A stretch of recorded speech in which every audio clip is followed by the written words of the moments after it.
ក្មួយគិតឃើញមើលមនុស្សបើមិនគិតហេតុផលផងមិនតែដឹងថាខុសឬត្រូវបើមិនគិតហេតុផលផងមិនដឹងខុសត្រូវក្មួយគិតមើលគិតឲ្យជាស្រឡះទៅនឹងហើយបើមិនគិតហេតុផលផងមិនដឹងថាខុសឬត្រូវហើយអាងអីថាគេខុសនឹងអាងហេតុផលនឹងហើយយល់ទេប៉ុន្តែមនុស្សថាគេខុសថាគេត្រូវអញ្ចឹងហើយអត់មានហេតុផលប៉ុណ្ណឹងមិនដឹងគេខុសគេត្រូវហ្គេមនេះជាហ្គេមបូកហេតុផលណាបូកហេតុនិងផលហ្នឹងវាមិនស៊ីគ្នាថាខុសក្មួយគិតហេតុផលទៅដឹងថាខុសហ្នឹងដឹងថាហេតុខុសនឹងផលហ្នឹងដឹងថាខុសហ្នឹងក្មួយគិតមើលអាហ្នឹងដឹងត្រូវអត់ដឹងថាខុសហើយអាហ្នឹងសមាទិដ្ឋិអត់ទឹកសមាទិដ្ឋិហ្នឹងហ្គេមគិតហេតុផលរកអារម្មណ៍យល់ត្រូវហ្នឹងខុសឲ្យដឹងថាខុសអាហ្នឹងក៏ត្រូវយល់ទេត្រូវឲ្យដឹងថាត្រូវអាហ្នឹងក៏ត្រូវដោយពូសប្ងៃគេនិយាយថាពូនិយាយខុសចាំមើលគេឲ្យហេតុផលមក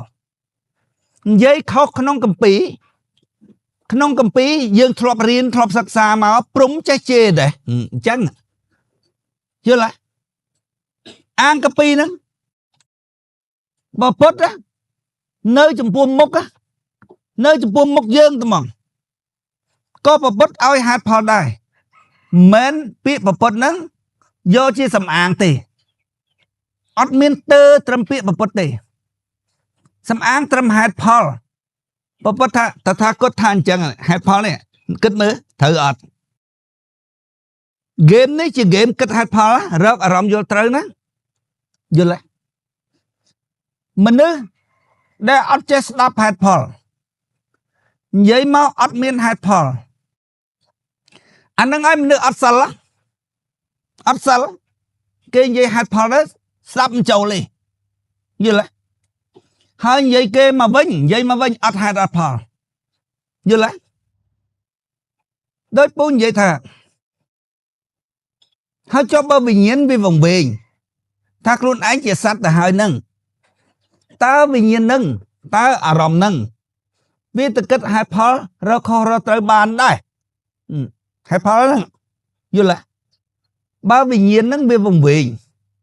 វាមានអារម្មណ៍វង្វេងវាដឹងជាអារម្មណ៍វង្វេងខ្សែអារម្មណ៍វង្វេងមានខ្លួនជាសត្វទៅហើយវាវង្វេងហ្នឹងណាគិតតកៈទៅតកៈរបស់អារម្មណ៍បើអារម្មណ៍ហ្នឹងវាវង្វេងតែខ្លួនវាជាសត្វហើយហ្នឹងហើយអារម្មណ៍ហ្នឹងទៅគិតហេតុផលមិនបានទេអញ្ចឹងបានពូប្រាប់ថាដំបូងដៃបំផុតត្រូវមានសមាទិដ្ឋិអំពីខ្លួនឯងសិនយល់ទេតើអត់មានសមាទិដ្ឋិពីខ្លួនឯងទេអត់មានគិតទៅបានសមាទិដ្ឋិអំពីរឿងអីទេអត់ដឹងខុសអត់ដឹងទៅត្រូវអីទាំងអស់គិតមើលអញ្ចឹងមែនអត់មិនពូថាគឺក្មួយគិតមើលទៅឃើញអញ្ចឹងមែនហ្គេមគិតហេតុផលរកអារម្មណ៍យល់ត្រូវដឹងខុសដឹងត្រូវហើយគិតហេតុផលមើលអ្នកគិតហ្នឹងគឺខ្សែអារម្មណ៍អ្នកគិតហ្នឹងគឺវិញ្ញាណណាប៉ុន្តែវិញ្ញាណដឹងគឺវិញ្ញាណដឹងជាអារម្មណ៍យល់ទេអារម្មណ៍ហ្នឹងហើយគឺយើងមិនមែនយើងមានអារម្មណ៍មួយផ្សេងទៀតទេណាមើលជាបុត្រវងអីតែនិយាយអីវាទៅគិតហេតុផលដឹងខុសដឹងត្រូវមិនកើតបើវាមិនវិញហ្នឹងមានខ្លួនជាសត្វហ្នឹងថាអត់មានខ្លួនទេអញឲ្យហេតុផលហ្នឹងថាអត់មានខ្លួនទេប៉ុន្តែបន្តិចទៅធ្វើបន់ឡើងថាសួរមានខ្លួនអត់លះយើងត្រូវលះចេះលះចោលអាណាលះហើយគិតហេតុផលមើលអាណាលះមិនខ្លួនលះថាអត់ខ្លួនទេហើយមានខ្លួនទៅលះពាក្យថាលះហើយគិតហេតុផលទៅគិតហេតុផលរកអារម្មណ៍យល់ត្រូវគិតហេតុផលមើលមានខ្លួនទេមានយល់ទេ ដែលត្រឹមត្រូវណាវិញ្ញាណវង្វេងយូរហើយថាខ្លួនវាជាសត្វមានខ្លួនជាសត្វ